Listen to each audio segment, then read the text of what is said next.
Miss Catherine. The New Translation, page 573. And if you don't have the New Translation, it's page 415 in the Quran. Bismillahir-Rahmanir-Rahim.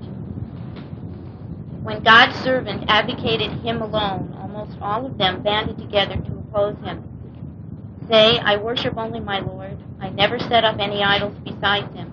Say, I possess no power to harm you nor to guide you. Say, no one can protect me from God, nor can I find any other refuge beside him. I am here to deliver proclamations from God as well as his messages. Those who disobey God and his messenger incur the fire of hell, wherein they abide forever.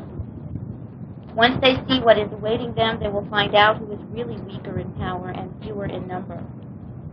Say, I do not know if what is promised to you will happen soon, or if my Lord will delay it for a while. He is the knower of the future. He does not reveal the future to anyone.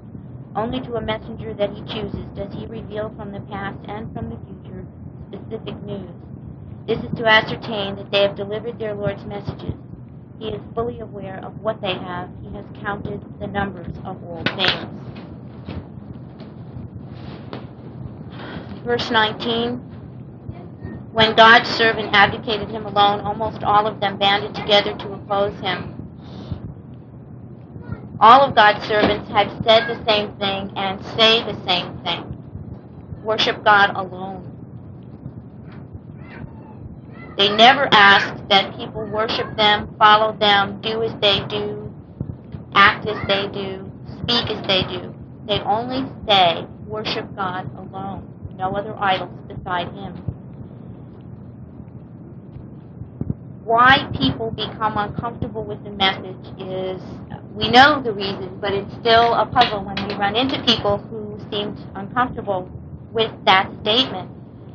We all have family and old friends and colleagues who are surprised by us when we state that message and state that that's what we believe. There are verses in the Quran, and one in particular, which says that when God alone is advocated, the hearts of the disbelievers shrink in aversion. And you can watch that happen. It's as though people shrink. They become smaller almost in a very real sense. And it's their ego that gets in the way. It's fear. Something so simple as God alone is so frightening to so many people who believe that they have to have control, and they have to understand, and they have to know, and they have to be the one who calls the shots. In addition to that, if someone like themselves is saying this message, it's an excuse and an easy way to avoid the message for many people. Again, the ego takes over and will say, why this person? I'm no different than this person, or that person is no better than me. I don't have to listen to them. And so the message is rejected. We're fortunate enough, and I mean very fortunate enough, speaking for myself, I have no idea why I was chosen to be here in Tucson. I know how I came. I can relate that story to you. But there are many of us who have the same story to tell. I don't know why. I am very fortunate to be here, where this perpetual miracle continues to unravel before our eyes. Rashad Tutba, he said the other day that God has thickened our skin over the last 10 years, and we don't faint or lose consciousness every time something like this incredible numbers on the wall or the things that Abdullah explained today or explained to us. We just sit here and we nod our heads, and some of us get teary, but we stay conscious and we say, oh, this is just more of the same. And I went home my own self today saying, it seems that no matter what we do with the numbers, there's always going to be a multiple of 19, and that the complexity of this code is so great that it can never be understood by us. And that's why it's given in piece after piece after piece. And so many of us, how fortunate, are able to be part of discovering another part of the prism of this code. The message is worship God alone. It's so loud at this point that it's almost hard to pay attention to those people who don't want to listen to the most elementary statement of worshiping God alone. The servants of God carry the message, I worship only my Lord, I never set up any idols beside him. They also always say, I am a human being like you, do not worship me. And they point out their humanness. I possess no power to harm you nor to guide you. No one can protect me from God, nor can I find any other refuge besides them. I am a human like you. I make no superhuman claims. I have no magic. Because, however, the servants of God have been given special information and special proof, they're more vulnerable and their responsibility is even greater than for those of us who have not had that opportunity or have not been chosen. And also the servants of God, and Rashad is a wonderful example, but so are the others in the Quran, are also less vulnerable because God protects these people.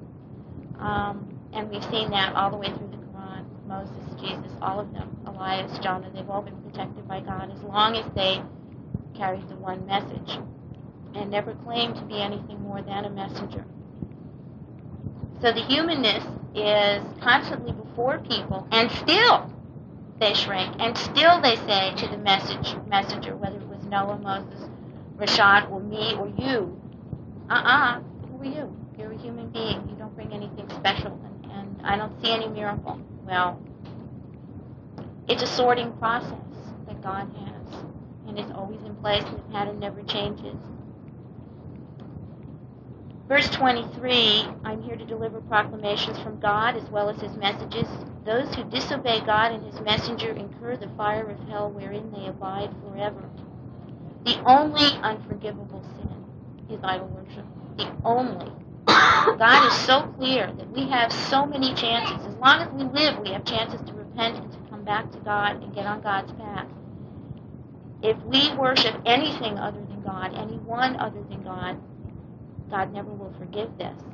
This verse is not a threat by a human being, by a messenger. This is from God Almighty saying all the way through the Quran, whether it is a quote out of a messenger's mouth in a verse or whether it is a description in the narrative.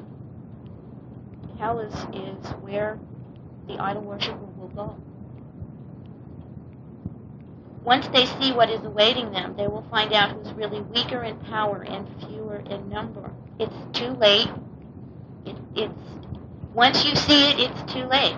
If an angel was sent down with all of this wonderful stuff that we don't lose consciousness over every week, we wouldn't have needed any of it. It's too late once you know.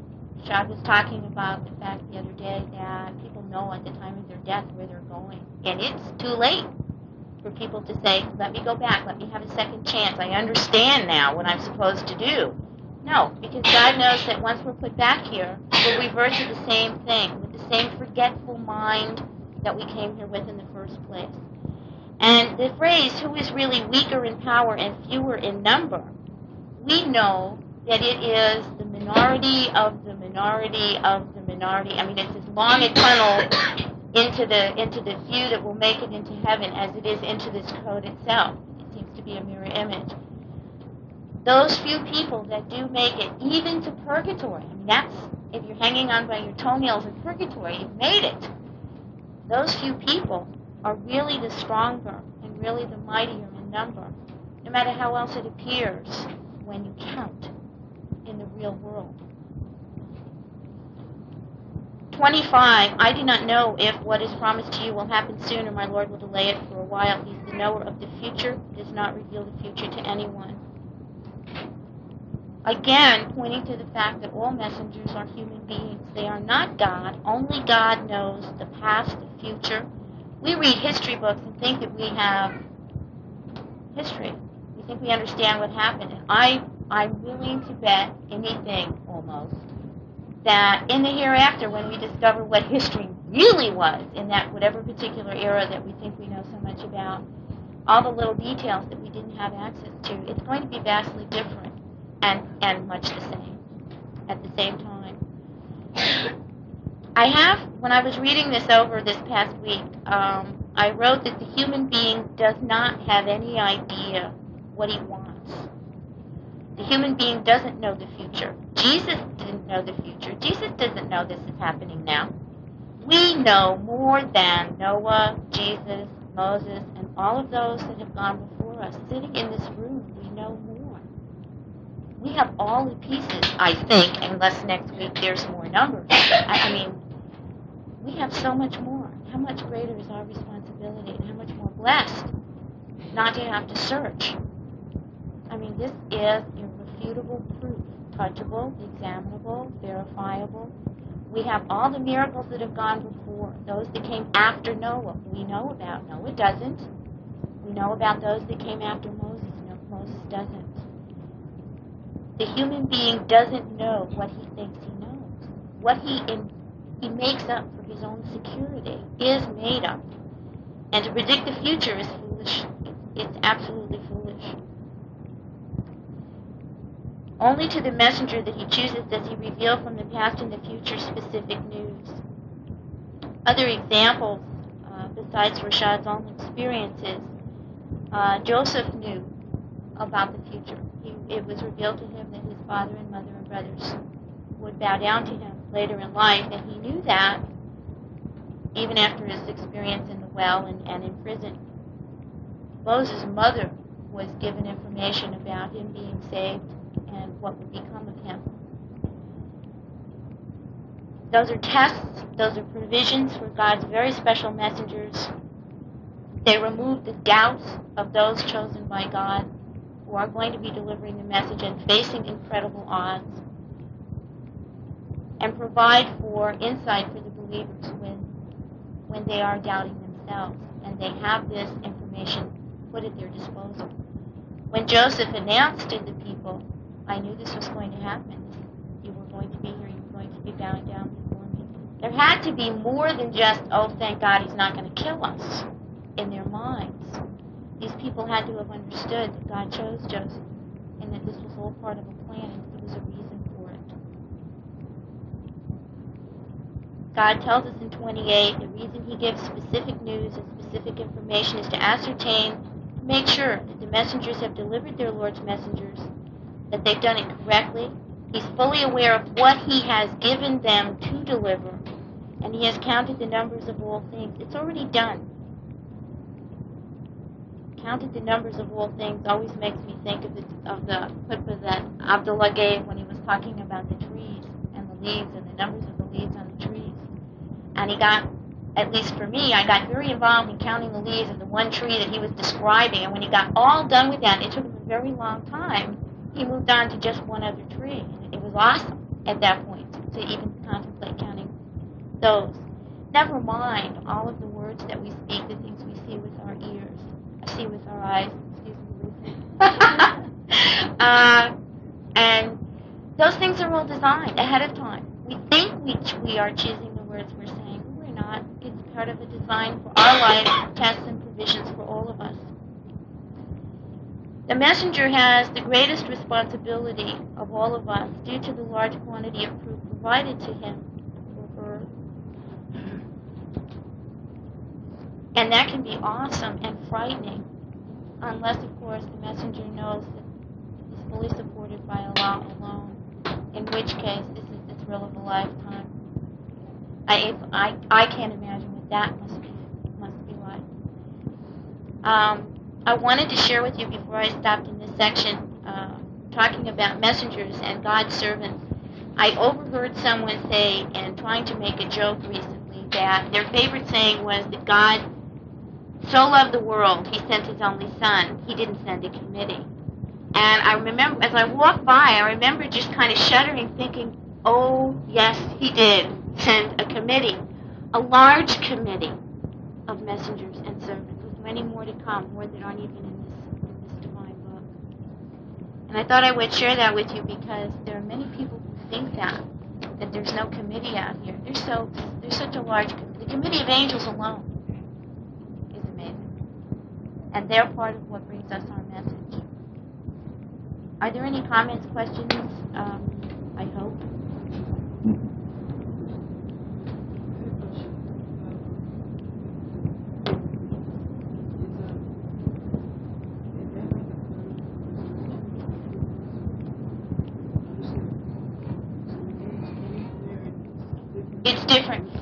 pages are from the New Translation. Not all of us have them. There weren't enough copies to go around. This is the book that you're using is the most recent. This one is going to be published very soon, and it's going to be the first time that the correct Quran has been in human hands in 1400 years. So we're opting to use the few pages until the book comes out. You might want to share with someone.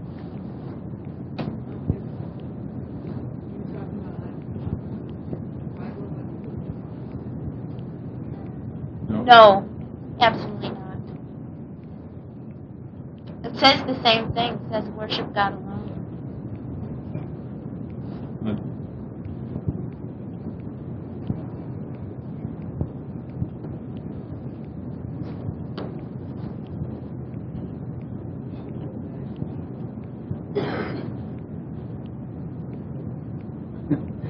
It's a long story. But it comes through as we explain these verses. Why are we here?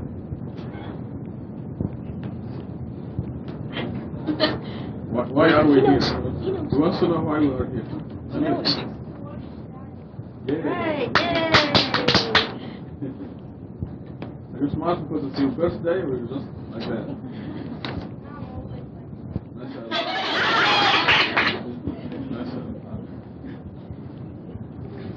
We are here mainly because we committed a crime when we were in the heavenly society. We sided with Satan. Satan wants to be a God besides God, and we did not oppose that. We did not make a good, firm stand with God, absolute authority. So that's why we are here to redeem ourselves and to change our mind and denounce that stand by going back to upholding God's absolute authority, by knowing that nobody has any power to do anything except God. This is God's absolute authority. People who think that Muhammad or Jesus or Mary or the saints can do anything are in the same trap. They're committing the same crime, and they will go on all the way to hell. They can be redeemed only if they change that and worship God alone, like Amir said. This means worship God alone means knowing that God only has power to do anything. You must know that God is the one who hires and fires. God is the only one who decides how many dollars are in your pocket.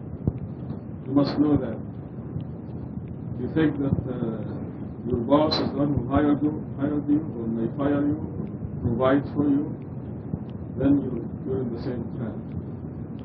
So that's what we're here for. I want to go to the verse that says, once they see that's 24, once they see what is awaiting them, they will find out who is really weaker in power and fewer in number. Because out of all of Tucson, 500,000 people, only about 50 people come here to this mosque to worship God alone. So in this city, we appear to be 50 among 500,000 people. There may be 50 more out there who worship God alone under the name of Christianity or Judaism or nothing. But they do believe that God alone possesses all power. So that's 100 out of 500,000. This appears to be a minority. But you see, you're walking around with your body that is visible. They say, this is Kathy Robinson. But they don't see what she really looks like, what size she is. We learn from verse Surah 17 that the differences in the hereafter are far greater than here. The difference between Bima and Gatut is 4 feet. But in the hereafter, the differences are far more greater. Surah 17. So your real size is as big as the city of Phoenix, for example. But you're walking around, you see this size. Their size, the people who are not worshiping God alone, they actually shrink. The thought actually shrinks to the size of a cat. So there are 100 people whose size is as big as the city of Phoenix, each one of them, and 500,000 sized ants. Now, who is really weaker? Who is really weaker in power and fewer in number? one man and a million ants. Which one is really stronger? Where is the majority? Is it the one person or the million ants? When you walk out the mosque here, you can see 1 million ants sometimes. Did you see them today? So, where is the majority? This is what this means, because once they see what is awaiting them, because right now they cannot see. We do not see ourselves. We only see our bodies. That.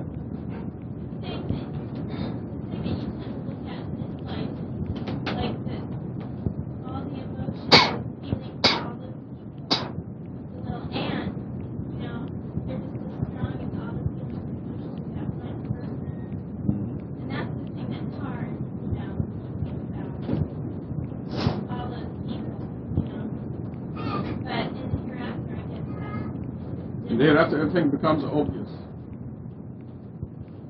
You're walking around, you're a hidden queen. You're walking around, people don't know what your size is, who you really are. Which is a lot of fun, because you don't need Secret Service or guards or anything. You can walk in the market and buy your apples and meat, eggs. Yes, we have secret service, yes. That's the best secret service. You do have secret service. Could the phrase spirit can never also apply to the fact that in the day of judgment, all of these people who think that they have power and members are going to realize that the entire creation submits to God. Every atom, all of the angels, everything is submission to God. And they're going to realize how outnumbered they are. And they see the atoms, and they see.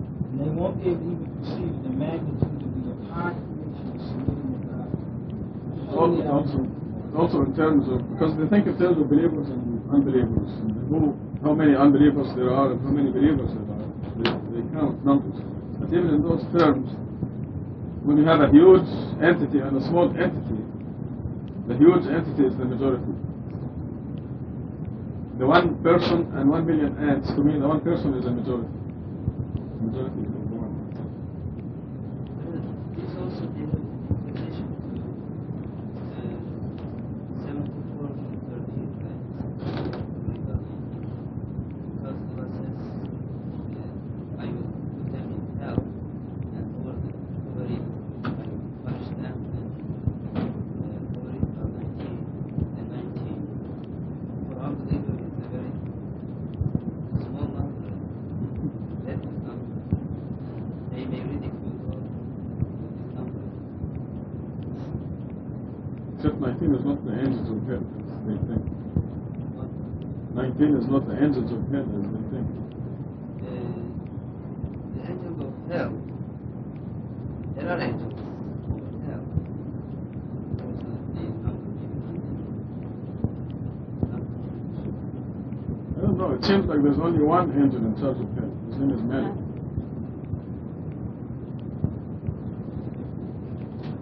Yes.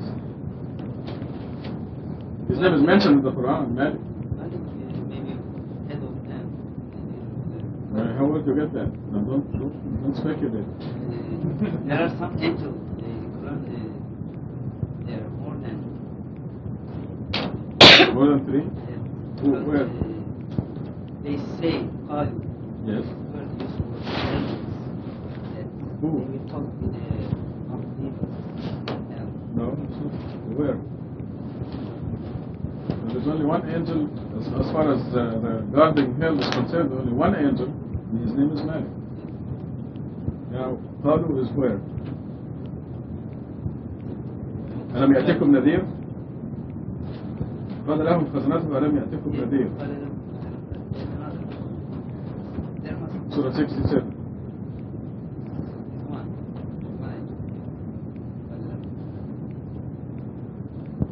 No, خزنته is plural. God's of hell, plural. This is still a mysterious. God hasn't revealed yet exactly the details of what is the system. Because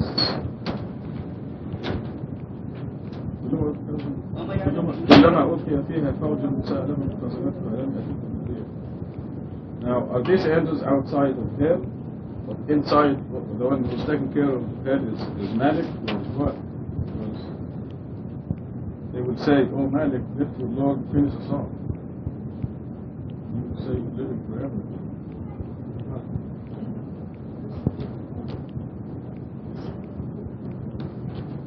Yes.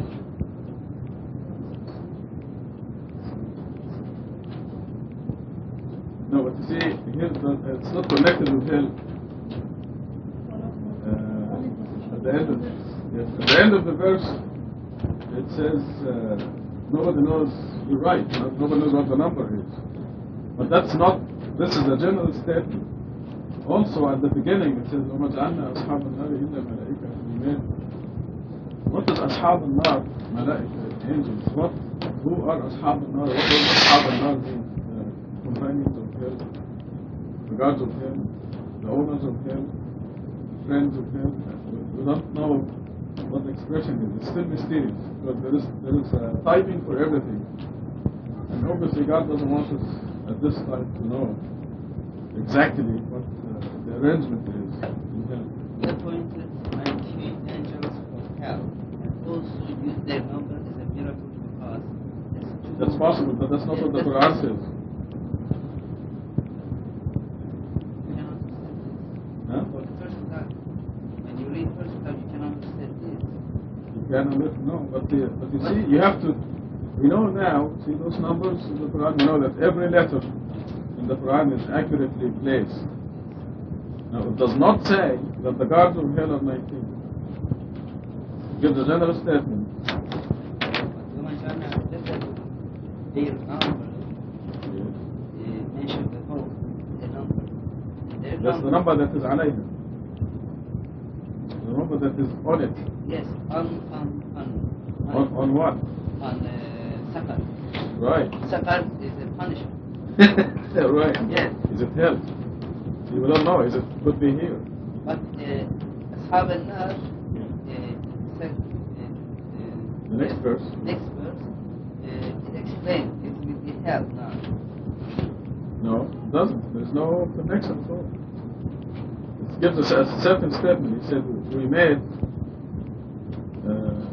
I don't know the Arabic expression, Ashab al-Nar, the companions of hell, angels. So it's a general statement. It does not say the 19 angels. It does not say that. عليه 19 it say on it 19. It doesn't say 19 what? That will can understand that their number. We translate it to English.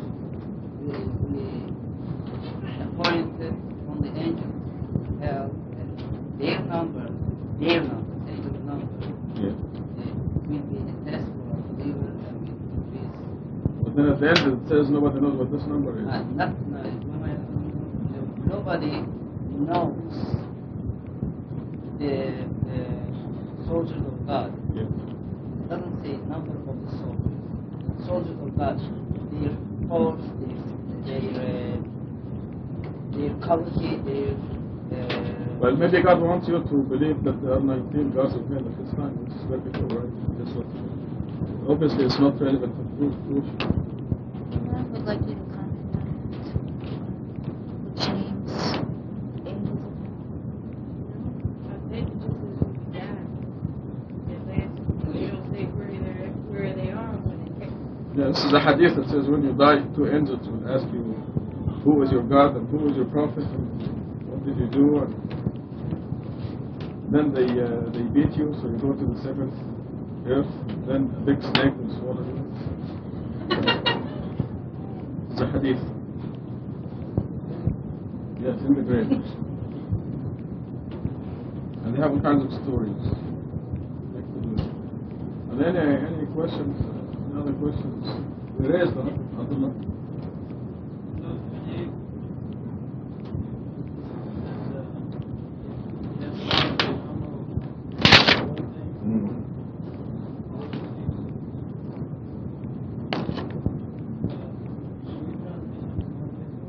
Yes.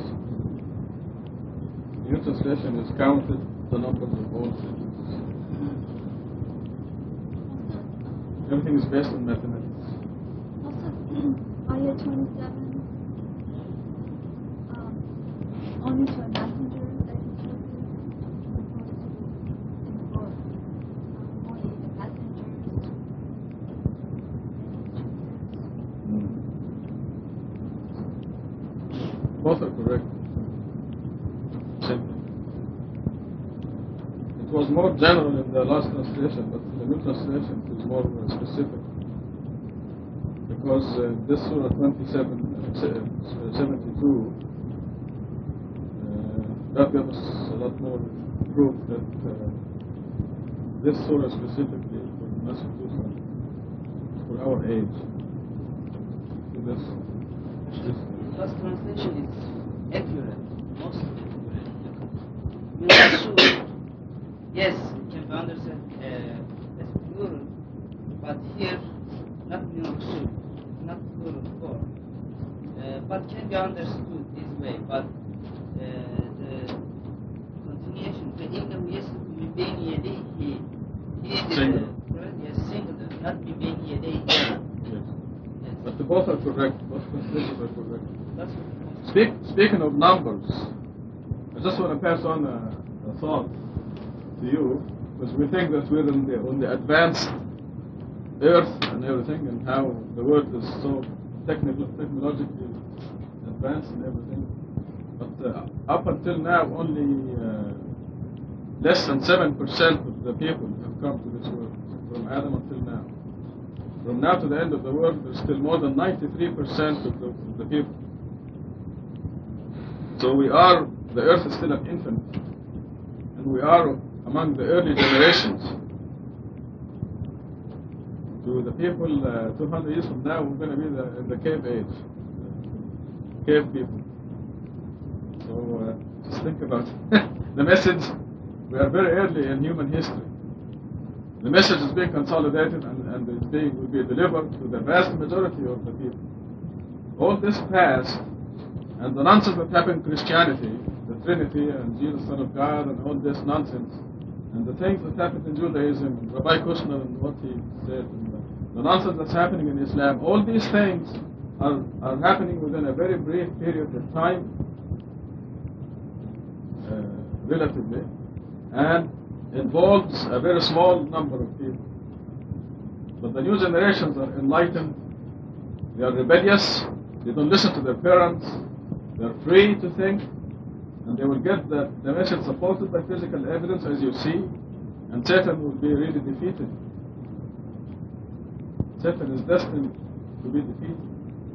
So this message with the physical proof that you see on the wall over there, on the wall you see every single verse in the Quran, physical evidence. And this will be presented to more than 93% of the people in the world. Think about that. A lot of people say, they think all this nonsense involves a lot of people.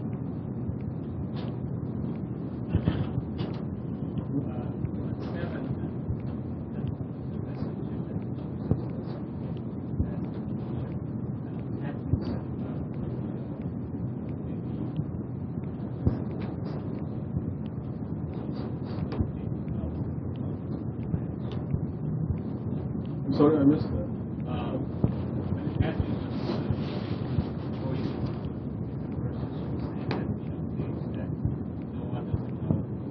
Yes. God made a point in the gospel that when Jesus was asked, when is the end of the world, he said, I don't know. And I quote this in one of the brochures. And when Muhammad was asked, this is also in the Quran, when is the end of the world, he said, I don't know. But God wanted us to know in this generation. So I will have an appendix. What? End of the world. Appendix. One of the appendices is entitled End of the World. It gives in it the evidence as to when the world will end. We know that the world will end in 2280. And with the mathematical code. And this is one of the things that God gave us, didn't give to the previous generations.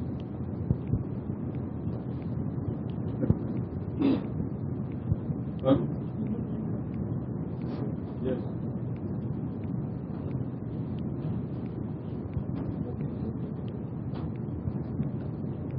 Say, I do not know if what is promised to you will happen soon, or if my Lord will delay it for a while. This is to tell the disbelievers that you're going to be punished. I don't know when. It's for the disbelievers. No. You're going to be here. This is for here. This is addressed to Muhammad. Say, I don't know. Nothing in this surah is for Muhammad.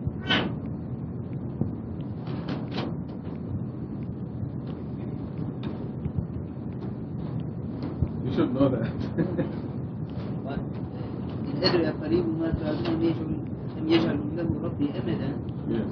The verse implies that that person who addressed by this verse will not know the time. It's nothing to do with the end of the world. It has to do with here. It has to do with this world.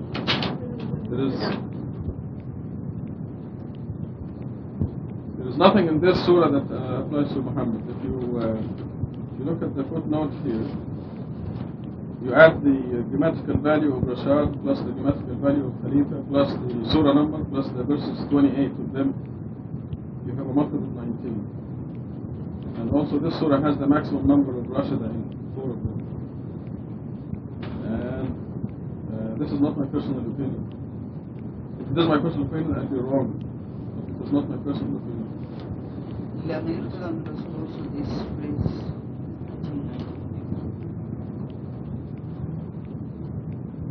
So why do you say this is Muhammad? You're the one who discovered that. إذا ما نفترض من الرسول. Yes, I know. See, only to a messenger that he chooses in Arabic it's إلا ما نفترض من الرسول. If you calculate the grammatical value of this phrase, it's 1919. And Edik Yüksel is the one who discovered that. And there is a whole bunch of mathematical proof that is, I'm afraid to be embarrassed because I'm afraid to be embarrassed. I've been through an experience with it. So I can't afford to be embarrassed or ashamed or shy or modest. It's not modesty if you're a civil engineer to say I'm a civil engineer.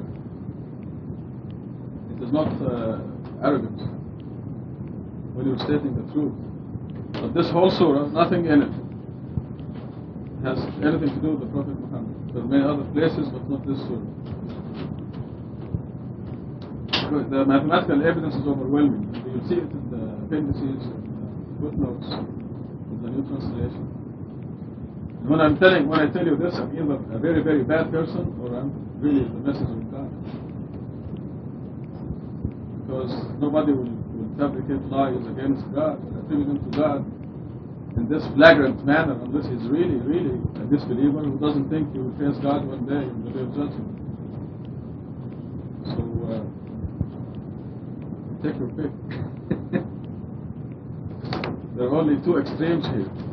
Either a very bad person will claim to be receiving information from God, or a true message of God. And we can judge by our circumstances. So God gave us the mind to distinguish. Are there any questions on this that are not so embarrassing? Go ahead. What you said, if somebody doesn't know the prospect,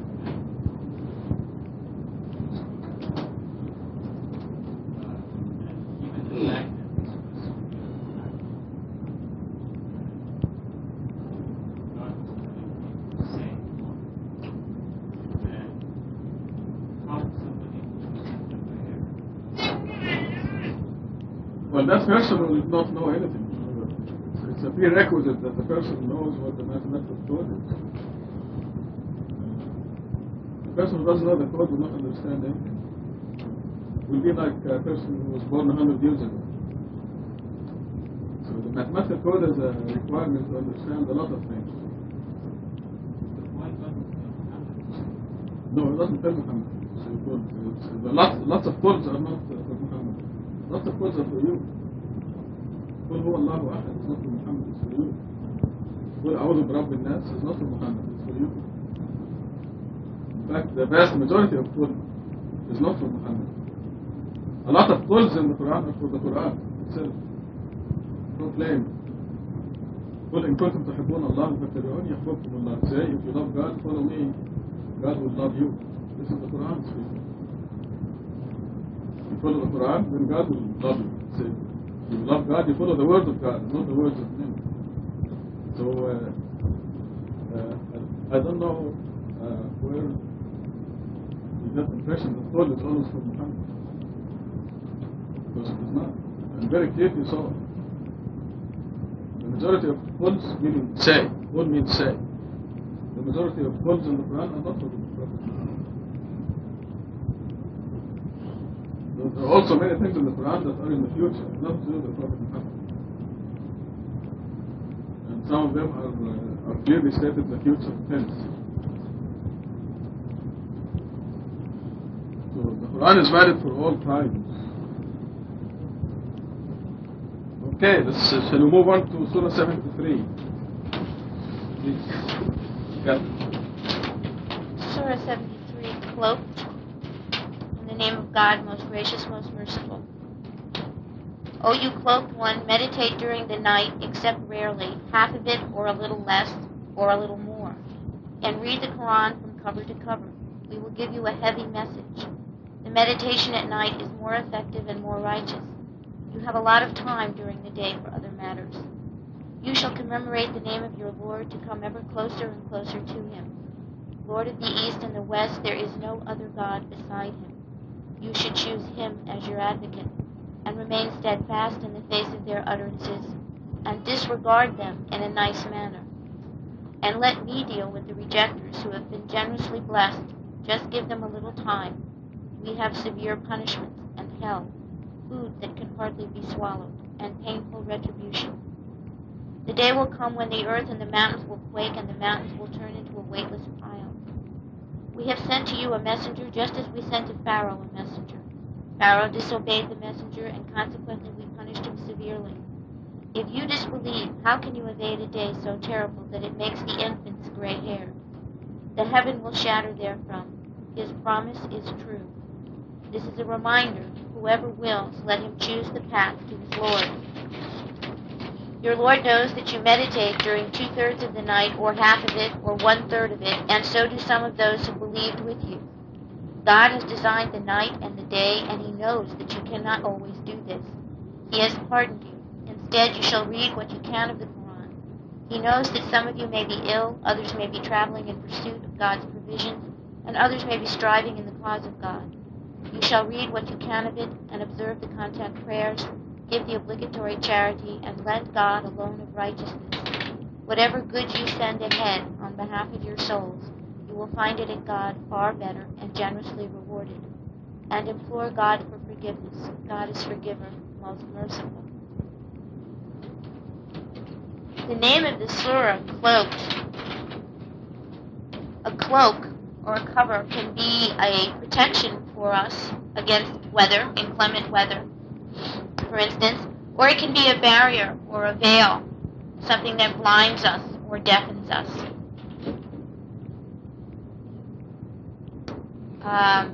And keeping that in mind, looking at verses 1 through 7, the night was designed for our rest. There are no distractions during the night for most of us, certainly not during like there are during the day when the world seems to wake up and pick up speed and get itself up to 300 miles an hour before the sun sets. This is a special time with Allah for us. It is a time when our own bodies and our own minds are winding down, and there's a space and a peace about our lives. Children will talk with each other, separated from each other. It's reading. She's just reading Oh. aloud. Separate from our book. Yeah. Take the book away. Excuse me. Yeah. And God is telling us that here that any time that we spend reading the Quran and meditating is for our own good here. God doesn't need for us to do this. God is in no need at all. And he's giving us an opportunity, guiding us to take advantage of an opportunity during our busy days in our lives to spend time with him. In verse 8, the reason for the guide, the hint, the provision of day for work and night for rest, for example, is God consciousness is at 24 hours a day is our goal. Commemorating the name of our God 24 hours a day, every minute, so that every cell in our body, every thought in our mind is preceded by Allah. Alhamdulillah. Subhanallah. Every chance we get. Out loud, no matter where we are. What I have found to be amazing about that is when that became a habit of mine, and I'm not quite sure when that was. Sometimes someone will ask me what I'm saying, but I can't tell you how rare that is. Very few people ask me what it is I'm saying. Very few people are interested. I write Bismillah on my checks, all of them. On a lot of the things that I can remember God 24 hours a day, no matter what we do, no matter when we do it. Verse 9, you should choose him as advocate. There is no other God beside him. No one and no thing does anything. And if we don't know that, then we do not know God. If we do not know that God is doing everything, and therefore logically and rationally, the only one to call upon for any help, for any provision, for any understanding, for any guidance, for any relief is God alone, we've gone astray somewhere. And we may never get back if we don't strive to understand that God does everything. Not to be confused with, the khutbah about putting your finger in the fire. And I heard that khutbah, and I went back to 2 years ago in 1987. I happened to be away, and I asked Rashad to please tape the khutbah that time, and he happened to give it. It is a marvelous khutbah, but it is there that I first heard Rashad talk about putting your finger in the fire and how the fire was created for us to be in our service. We could use it to cook, I think the phrase was a delicious raw steak to a fine meal, or we could put our finger in it and burn ourselves. God created both, all, the fire, the food, and our nerve system. But it was our free will that would determine how we used it and what path, if we can use that as a metaphor, we would then choose to be on. We have to know that God is doing everything. We have to know that if we need anything, asking anyone for anything, whatever comes to us from anyone, bad, good, or indifferent, comes from God, and it's for our own good. They're reminders, they're tests, they're provisions, whatever it is. A comment you don't want to hear, a criticism you don't want to hear, comes from God. God is correcting you, asking you to think, maybe not to correct yourself based on the criticism you heard, but to rethink what it is you're doing, to remind you that God is doing everything. Verse 10, remain steadfast in the face of their utterances and disregard them in a nice manner. God is saying if we know that God is doing everything, we're not to falter in that belief ever, no matter what we hear. But we're also not to judge others. We have no way of knowing who's going to make it and who's not. We don't know that something we say is going to be the turning point for someone else down the road. And we need to be consistently steadfast with our beliefs, but we're consistently admonished as to how to treat other people. We are not to judge them. We are not to treat them nastily. We are not to force them. We are not to be angry. And again, I go back 2 years ago to that khutbah, which was amazing, because Rashad stood here and he said, and I'm talking to you, and he named every one of us sitting here, including himself, and said if we get angry at anybody for anything, we're challenging God, we're objecting to God. It's so simple now. I can't tell you how often I reread that. Riding down the road the other day with my son, who just has his license, someone cut him, you know, how people drive in Tucson, someone just cut right in front of him with inches to spare, and he yelled at them in our car. He yelled at them. Stupid. He was very angry, gripping the wheel, trying to maintain control. And I said, God did that. You shouldn't be yelling at that person. Well, that person was stupid. And we've been working on this now for 2 days, that incident. He said, now we've got him coming around to say, well, I wasn't really objecting to God. I was just blowing off steam. And said, you were objecting to God. And you need to think about that when you get angry. And this is true about the people that we meet who reject what we have to say. obey or reject, how we choose to live our lives based on what God has told us. We're not to aggress against them with our minds, with suspicion, with words, with behavior. We're to remain steadfast with our own beliefs. Do you have a question here? Yeah?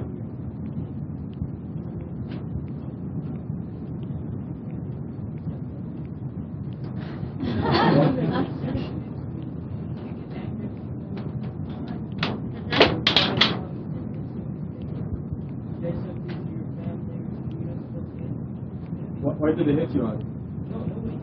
I mean, why would I'm just supposed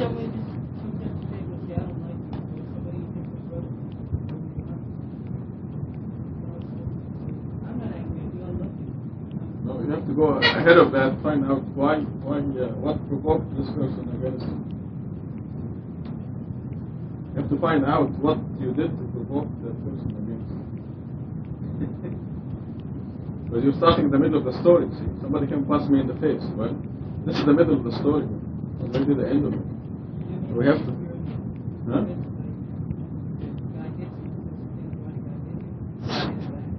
But you see, the fist fight results from something. What is it?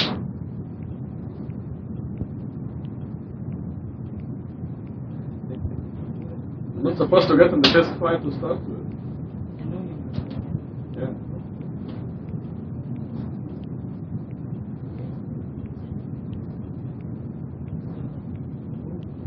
Yeah. Okay, if somebody punches me in the face, I will not get angry at that person. I will get angry at myself for provoking him. I will ask, how did this happen? Find out. What did I do to make him so angry? You know, sin in Islam is if you annoy anybody, if you hurt anybody, you've committed a sin. So obviously you made that person so, you hurt him somehow, that he came and punched you in the face. You committed a sin and you paid for it. So you should be objecting. You should not be objecting to what happened. You understand? Yes, it's good for both parties, but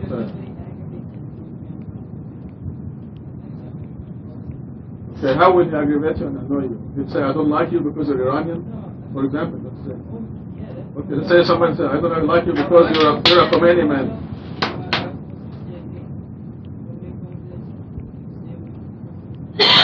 Or if somebody says, I don't like you because you're a Khomeini man, then you know that he's a stupid person. He's passing judgment on you. It would be like you're walking in the street and a dog barks at you. What will you do?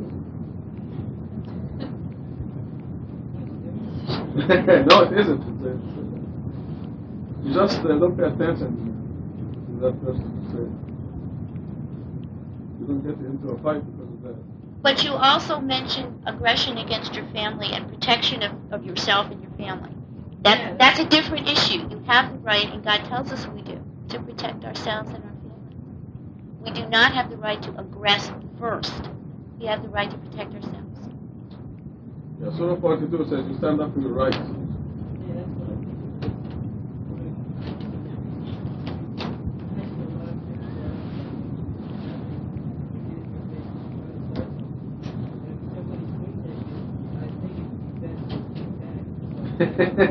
No, it's better not to get to that stage where he swings at you. I would ignore them. It takes more strength. It takes more strength to not to be provoked. I'm thinking slowly because Sammy got in a situation like this, and if I were in Sammy's place, I'm flunking at this, I would have punched the guy in the face, but he was stronger than. He did the right thing. I forget what was it. In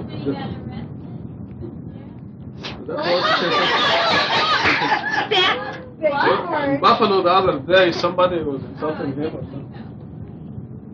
No, that's an older. I don't remember the specifics, but controlling yourself is a lot. I would ignore those people. You should not get in any fist fights or anything like that. Just ignore them. It takes more strength to restrain yourself than to be provoked into a fist fight or any of those silly things. You'll be a bigger man if you walk away and ignore them. Yes. The Quran says you have the right to stand up for your right. If he punches you in the face and you punch him back, this is your right. But God tells you it is better and you'll be stronger if you can restrain yourself. Yes, of course. Yeah. Self-defense is always justified. Yes. I grew up in a highly aggressive environment. And, my parents...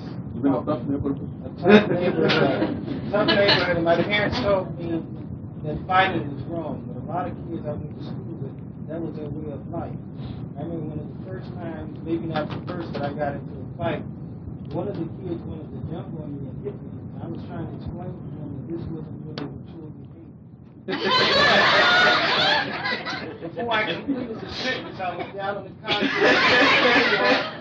So I went back to my parents and said, it doesn't work the way you said it. That you got to do both. And I think the same thing holds true in any kind of aggression. Sometimes people will do things to you, you just simply have to defend yourself and your integrity as a human being in the name of Allah. You know, some people out here do like to intimidate others physically and other ways. You understand it takes more strength to really resist getting drawn into a fight. I mean, if you just let it go, sometimes you think it's the right thing to do, but if you think for a win, Right. everybody starts beating on you. I think sometimes that was fight to show them that you can do it if you want to. That's your ego. signed by a brand. Okay, no. I want to tell you, if you are with God, nothing will happen to you. You're going to be a winner. When you are a person of God, you'll be a winner all the time. Don't worry. It's like we're getting this Robert. position of power, but it's sometimes, like you said, it's harder to be patient because it's a natural thing. I grew up in an environment completely opposite of it. I mean, I grew up with 3 older brothers, and there was no fighting. I mean, that was natural. That was an everyday thing. We fought all the time.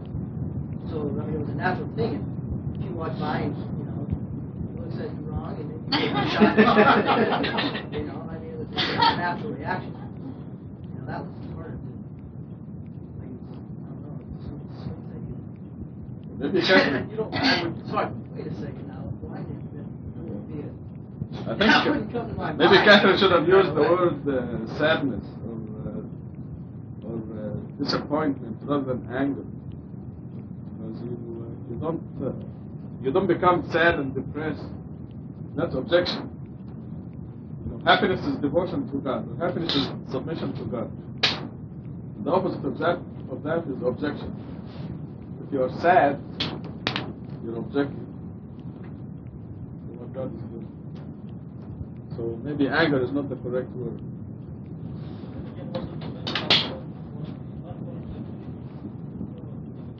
Yes, exactly.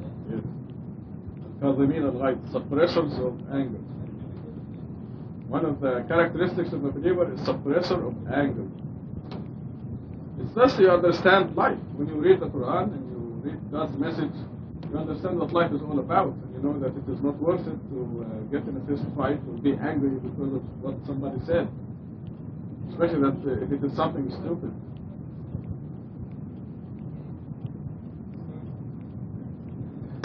You definitely have to defend yourself.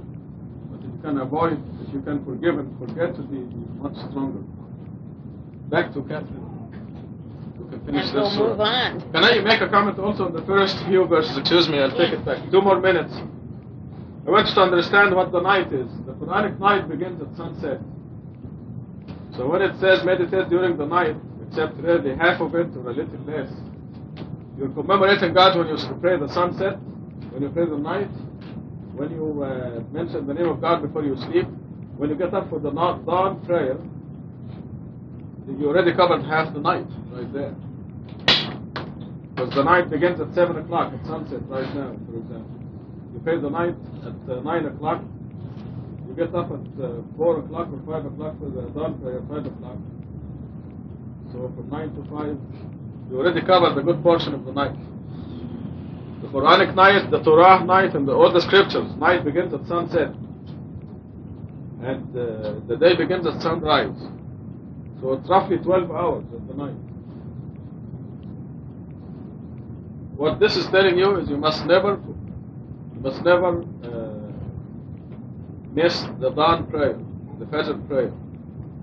I'm always surprised when I visit many places and find that half the people, or more than half, are not doing the dawn prayer.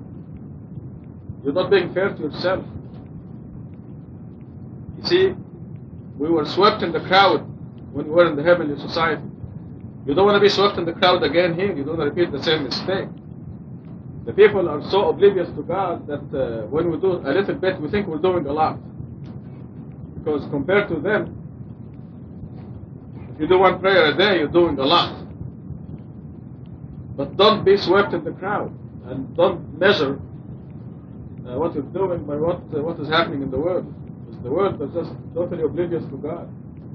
And this makes you think that you've stepped up and you're doing a lot. That will be my khutbah next week. But don't be swept in the crowd, inshallah, next week, inshallah.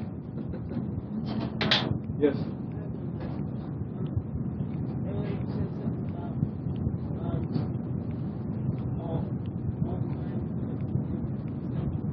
Idol worship.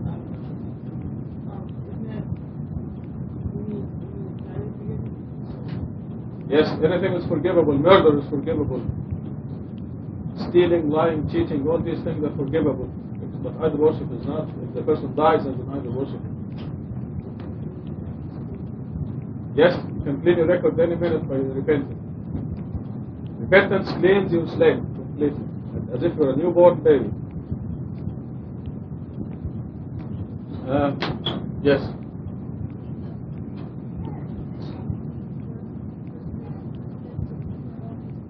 No, to you, to Martha Schultz. Yeah? Again, that's a famous mistake, yes, but it is really, oh, you, Martha Schultz, meditate during the night except when you're covered up with your blanket, your cloak.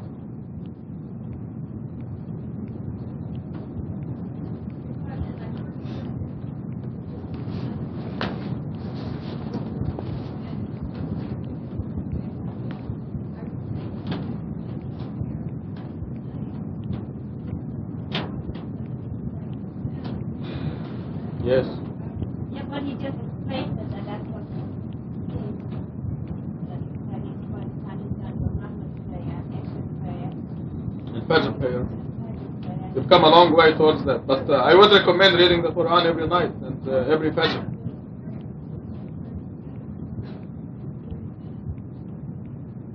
No, but you're covering that period. You see, the prayer is not just the time that you're doing the prayer.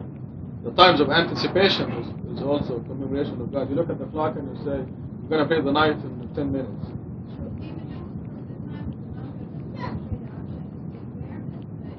Right. Absolutely, yes. Just this is why the 5 prayers are so important. Because it's not just a few minutes. It's not just a few minutes that you do. Okay, back to verse 20. Verse 20? Oh, excuse me, go ahead. Whatever you are. Go to verse 20? Verse 11. Let me deal with the rejectors who've been generously blessed. Just give them a little time. We have severe punishments in hell, food that can hardly be swallowed. It's give them enough rope and they'll hang themselves is what comes to mind. They will either pass, or the rejectors will either pass or fail the test that God gives them, knowing that God gives them as many chances to pass as he gives every other person. God knows who will pass and who will not. He is the perfect designer. We need to worry for our own selves. And this is related to the verse 10 and how to treat other people. Let God take care of those who reject the message. On 14, the day will come when the earth and the mountains will quake and the mountains will turn into a weightless pile. There are other mentions on descriptions of the day of resurrection, of the day of judgment, when the earth will change its appearance. The earth and mountains are received by our senses to be the most solid of all things. And so this is a really good metaphor if one thinks about just the one sentence that God is telling us what's going to happen. The inside of the earth is molten lava. There's nothing solid at all about it. Recently I've had an illness too, which has made the solid earth, the solid world that we touch, smell, feel each day of our lives, it's distorted that and erased the illusion of this world. And it's been quite an interesting experience because you feel free floating. And that's the only way I can think of to describe it. It can be frightening at the same time. I imagine it's something like what the astronauts feel in space, only that's planned and there is some way to connect to something. I think... Maybe the soul is growing too fast. I hope so. I desperately hope so. In any case, not so you'd notice. In any case, this is a really good metaphor for what will happen. And for the reminder that this earth is an illusion, this life is temporary play, and it's all set up just because God is so merciful as to give us another chance when we blew it the first time, and we did blow it the first time. There was no maybe about it. We sent you a messenger, we sent Pharaoh a messenger, you disobeyed, we punished him severely. If you disbelieve, how do you expect to evade a day so terrible it makes the infants gray-haired? I don't know the name of the illness, but there is a rare illness, and I think Rabbi Kushner's son had this illness. I just don't know the medical name for it, where children age, infants age and die of old age when they are still young children. It's a very rare illness. I don't know if it existed when the Quran was revealed. However, this is also a good metaphor for how our lives are going to appear to us on the day of resurrection as if we lived 1 hour, 1 minute. But this is isn't this even in English they say you scared me, my hair turned white. Right, absolutely. Yes. That happens. What happened? Did your hair? It's just I think it's just a How program. fast? No, they've done stuff. Like stress. The reality is that this happens, but it's also a metaphor for the brevity of our life.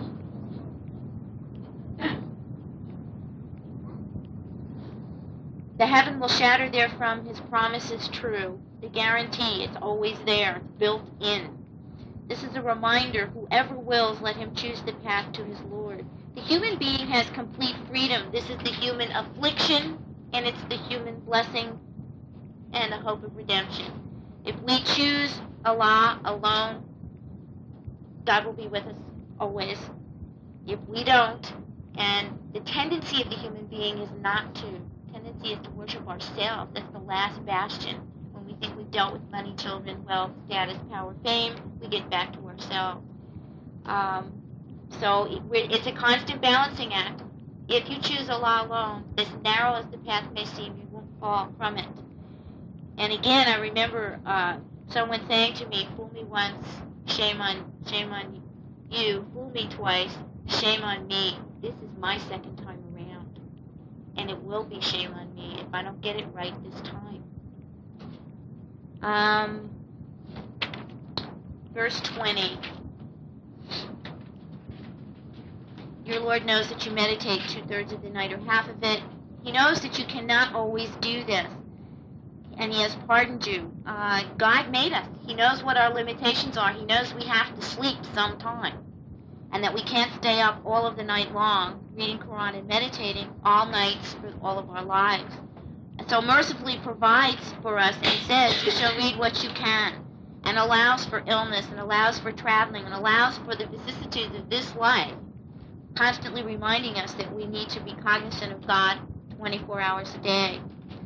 There's a verse here, part of the verse, you shall read what you can of it and observe the contact prayer.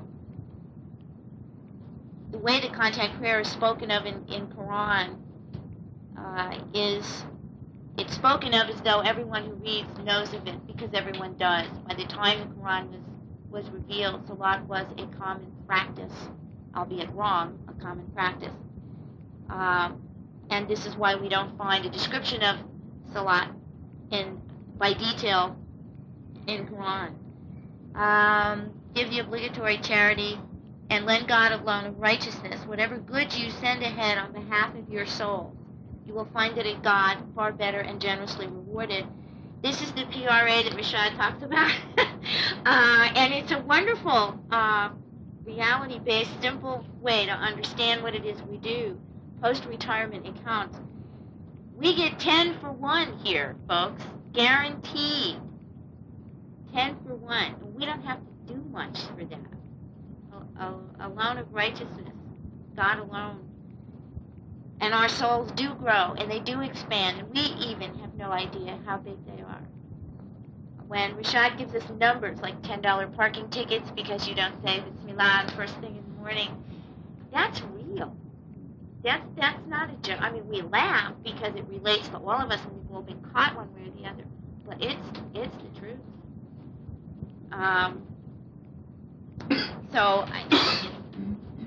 Again, 24-hour God consciousness being the goal, and righteousness and living according to the Quran's instructions. God willing, we won't have too many parking tickets. And implore God for forgiveness. God is forgiver and most merciful. Every day, 5 times a day, we say that God hears those who call upon Him. There's no condition in that statement. There is no condition. If you call upon Him when you're wearing a blue dress and it's 5 minutes after noon, there's no condition. God hears those who call upon Him alone. That's unconditional. This is the most merciful God who is always there for us. All we have to do is turn around. I need to stop. Is there any... God bless you. Good. Excellent job. MashaAllah. Marshall, what do you...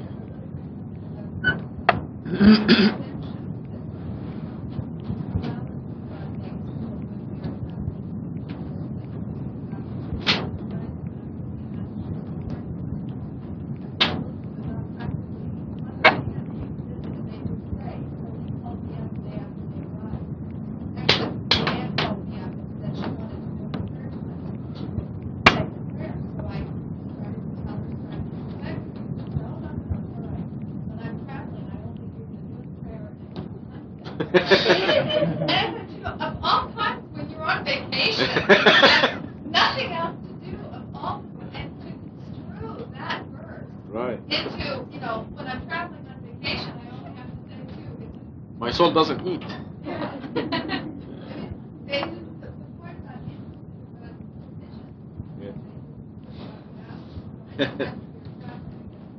it This has to do with missing the Fajr prayer once in a long while.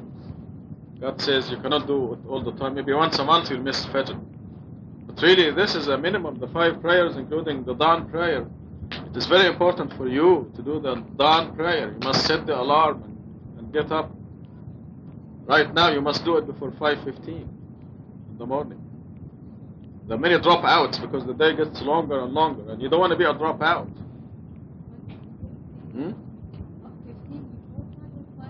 5:15, before 5:15.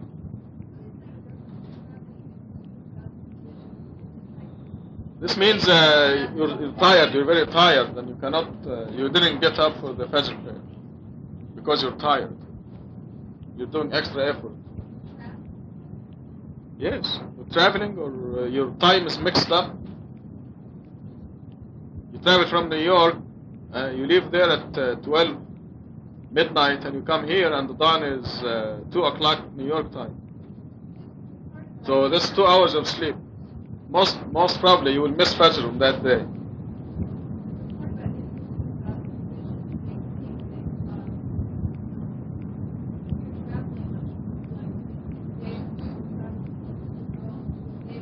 No, saying business. You're doing your business. You may be tired because of business, because of something you have done. You're digging ditches all day, and until 3 o'clock in the morning. Chances are you're going to sleep through the Fajr that night. Traveling in pursuit of God's provisions meaning business. You're doing business. I think we have to stop. Our teacher next week will be Dr. Sabahi, so we can see what the Farsi translation is saying. Starting at... you can sit by your dad, Amir, and give him a few pieces of information. Okay. Dr. Sabahi will take Surah 74, 75, 76. So keep your new translation, don't forget it. We have to read a lot of Al-Fatiha for birthdays today. Lydia, Annie, Douglas. Who's the fourth one? Lydia. Huh? Amir. See, I forgot Amir. How can I forget Amir? And Amir is the most important person in this room. We have to. Why? You tell us why. How can I forget Amir? Okay. Amir and Hani and Douglas and Lydia, we're going to recite Al-Fatiha to give him a great year coming up and a greater year every year after that. It is a characteristic of the believers that things only get better. Things get better for the believers. Every day is better than the previous one. Also, when I recite Al-Fatiha, Mahvash may be going to Iran soon, and we wish her success. And God will give her a good trip, inshallah. God never turns us down when we read Al-Fatiha. And Catherine mentioned the illness that makes her high. That's true. So we want to plead with God, say, إِيَّاكَ نَعْبُدُ وَإِيَّاكَ نَسْتَعِينُ, worship you alone, and ask Him to make her healthy. And each one of you, your dearest wish, we want you to ask God for it also. God loves it when you pray to Him.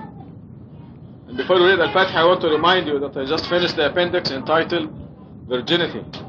And it begins by saying the sons and daughters of the believers are taught persistently and for their own happiness that they must keep themselves for their spouses, the people who will be married to them. So I'm urging all the parents to take a copy of that. It's only one page. Take it and show it to your children. Because it may be an embarrassing subject to you, but it is a very important subject. And it is never too early, never too late. So ask for that page and take it and read it with your children. And now for all Al-Fatiha that we requested, we're going to turn to God and recite Al-Fatiha. Bismillah ar-Rahman ar-Rahim. Alhamdulillah Rabbil Alameen. Ar-Rahman ar-Rahim. Malik Yawm al-Din. إياك نعبد وإياك نستعين اهدنا الصراط المستقيم صراط الذين أنعمت عليهم غير المغضوب عليهم ولا الضالين. Before we close, I want to remind you of just a couple of verses in Surah 54 that says God is the one who makes you happy, controls your happiness or miserable. God doesn't make you miserable. We make ourselves miserable. But God controls our happiness and our misery. In Arabic, وَأَنَّهُ وَأَضْحَكَ وَأَبْكَى.